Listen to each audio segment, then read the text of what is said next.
Well, hello everybody. This is Lou Ann Earl here, and I'm back with my next public service announcement. A lot of you contacted me and said, well, Lou Ann, what do you do to prepare for that storm that's brewing out there in the Atlantic? And I was like, that might be a good idea for an announcement there. So I decided to go ahead and do a public service announcement on how to prepare for the hurricane that's out there. And I call it a hurricane because people hurry as fast as they can when they hear that storm's coming, and they buy up everything off them grocery store shelves. And there ain't nothing left 10 days before the storm gets here, but they're prepared. And speaking of being prepared, the first thing that you need to do is you need to go and turn it to the Weather Channel and start keeping up with their updates so you have a better idea about where that storm was going to go. Now, I thought I would give you my understanding of what the Weather Channel said tonight at their last report on where that hurricane was going to go. So right now, the hurricane's right there, and this is my interpretation of where they think that hurricane's going to go. I hope I cleared that up for you like they cleared it up for me. Now I go by my list, and here's my list of things that I need. I got it right off the old internet, and the very first thing on that list is this: water. It says that we need 1 gallon a day per person for a 7-day supply.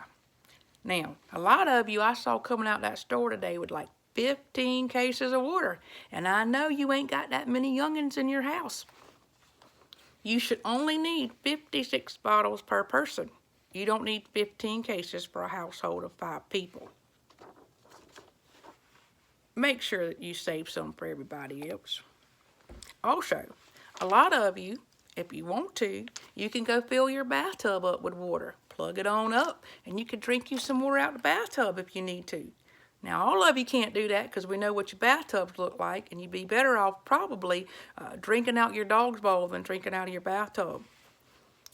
One thing that does concern me about this, however, is that these bottles are plastic. And we've gotten so worried lately about these paper straws and how we need to use them, which is great for the environment. They only last for 2 sips, but they're great for the environment. But what are we going to do with this gazillion, million, trillion bottles that we've all purchased for this hurricane? What are we going to do with them when we throw them away, huh? Make sure you recycle. The next thing on the list is non-perishable foods. Now, every one of you's gone out and you bought some of these, which is a loaf of bread, right? I saw some of you today with 10 loaves of bread coming out that store. We all know that this is perishable. 10 loaves of bread. You're going to end up having bread that's going to mold when the storm's over. You're going to throw it away. Please save some on the shelves for everybody else. I went to Walmart yesterday and there was no bread on the shelves. Save some for everybody else. That's the perishable food. These are non-perishable foods, and we all know that everybody knows what these are because you've already bought them one time, and you've already eaten all of them, and you got to go back to the store tomorrow to buy them, and it's probably going to be one more trip out there before you finally get to the storm that you're going to need, but you've already eaten them all. So a lot of you's on Weight Watcher diet or keto diet. You better be careful because you're going to blow your diet before the storm ever gets here. The next thing they say to have is a battery-powered radio or a crank radio. Well, I promise you that I ain't going to be cranking no radio if I'm on my 3rd supply of hurricane non-perishable foods that we can go ahead and eat. I promise that. I'm not going to be cranking on the radio. I'm going to buy a battery-powered radio. Flashlights are another important thing. This might be a redneck way to light your room, but if anybody's ever seen one of these, you put them in your yard. Some people have them all around their flower beds. Well, by George, you can charge these up, put them in your living room at night, and they are handy dandy to keep your lights on and again to keep everything going when they turn your lights off. Only thing we got to do is hope that the sun comes out the next day so we can charge them again. Everybody knows you got to have a first aid kit. That's necessary. But this next one on the list, I didn't understand quite so much for people who live in the country, and that's a whistle. Now, I can't whistle too loud, but I'll say that I don't really need a whistle where I live because ain't nobody going to hear me. We live in the country. You better hope your cell phone stays charged so you can call somebody. The other thing on the list was soap. Now, if we don't have no water, it's gonna be hard to use soap unless you filled that bathtub up with it already. So the best thing to do is get you some of this here to keep your hands clean. Now, garbage bags are gonna be very, very, very important. And the reason being, I'm gonna give you a visual representation, is let's just imagine this is your toilet bowl. If you'll take a garbage bag and you'll stick it in your bowl like this, after you flush it the first time, there's no water in the bottom, you flush it, it won't fill back up.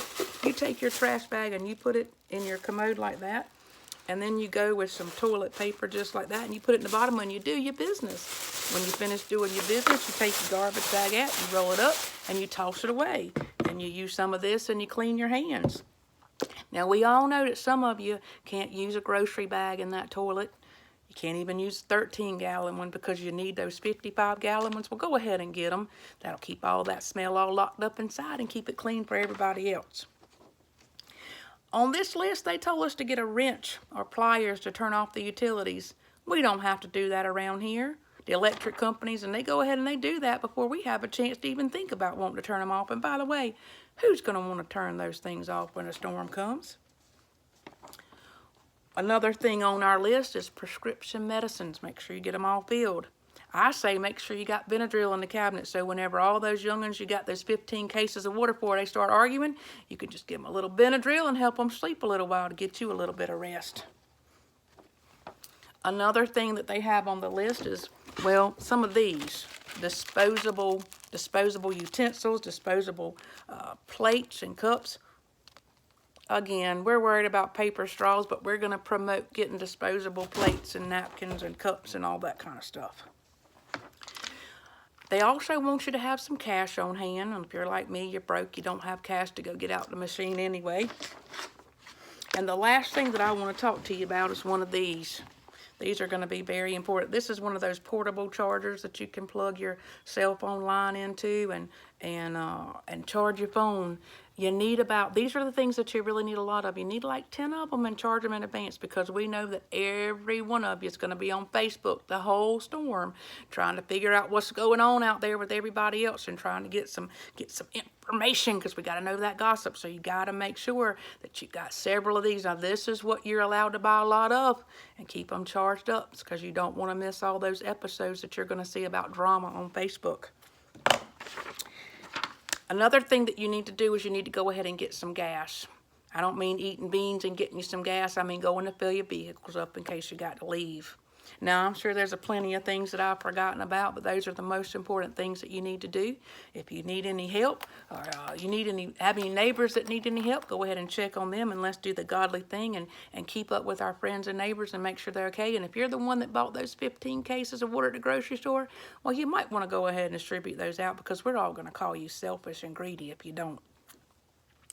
Please be safe during this storm. Keep an eye on where it's going. Hopefully a little bit closer, we'll see that storm is way out here and it just cuts over this way and doesn't come back. But if it does, I pray all of you will be safe, and I pray God will keep his hand of protection upon you and your family and everybody up the East Coast. And I also pray for those people in the Bahamas that have lost everything they had. So make sure whenever you go to bed tonight, not only pray for our upcoming safety, but pray for them as they're recovering from the storm that struck them. That's one of the worst ones we've ever had. I love you guys, and I'll see you during my next public service announcement.